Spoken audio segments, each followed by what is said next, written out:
Naramata Bench is the most beautiful wine growing area of the whole Okanagan Valley. You've got dozens of small wineries that dot the landscape with beautiful views down to the lake. I love it here.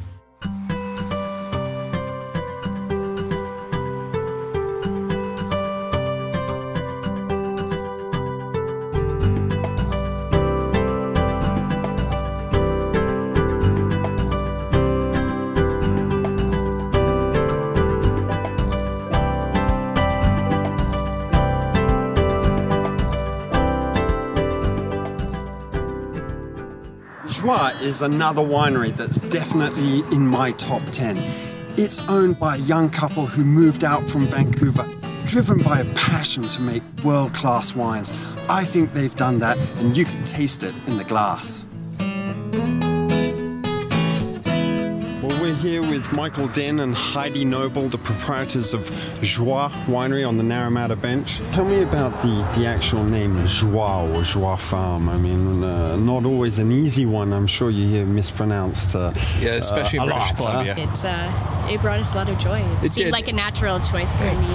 It also expressed our own personal love of food and wine, and that's really, our greatest pleasure. Wine is about for us. It is so much, and the fact that we used a French name expressed our own love of old world, exactly, right, without being so pretentious about the whole thing.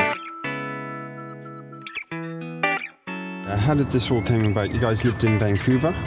I did, and wine was such a passion, and food is such a passion that we decided we'd take it right back to the beginning, to the farm. So you got 5 acres here, and you planted it, or? We did. In fact, Heidi planted most of it by hand. Planted in the spring of 2007. Okay. Tell me about your range of wines, your portfolio. What have you got? What are you most proud of at Joie? We've really focused our project on exclusively the varieties of Alsace and Burgundy. Now, you sell out pretty quickly. How do you manage to do that? Well, we have wonderful support and contacts from our colleagues in the restaurant and wine trade who've really taken personal ownership of what we're doing. So where do you think the Okanagan's going? This is an interesting broad question. I mean, there's a difference between where it's going and where we think it should go sometimes, I think. And where do you think it should go? I think the focus here we're really lucky. Vancouver's a market that devours pretty much everything that we create here.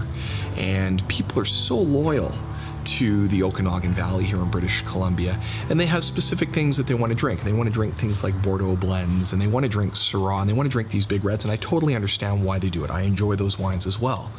But I don't think that those are the things that we have the greatest advantage over other regions on. And I think what Vancouver says it wants and what it actually consumes a lot of are those aromatic whites, Burgundy-focused wines to go with all that rich seafood, scallops, shellfish. Mm-hmm. So should we be focusing more on aromatic varietals in terms of planting than some I think so. I think the magic happens here on the edge of a cool climate. So the question here is not to disrespect what other people are doing with these varieties, Bordeaux blends and Syrah, because there are some very good things being done. But the question for us becomes about identity, and I think the clearest identity of this region will be built around, at its best, around the Germanics and around the Burgundians, because we have the climatic advantage for making these cool climate wines that areas like even Washington and Oregon don't have. We can create delicacy here with these aromatic whites that these other New World regions can't. So Heidi, Michael, tell me about this. What have you got going on here? Smokehouse? This is our smoker. We use it to smoke all sorts of meat that we buy from friends' farms. Pork, beef, fish. We smoke everything in it. Joie is also very conscientious about the environment. They only use certified organic sprays to deal with pests like leafhoppers.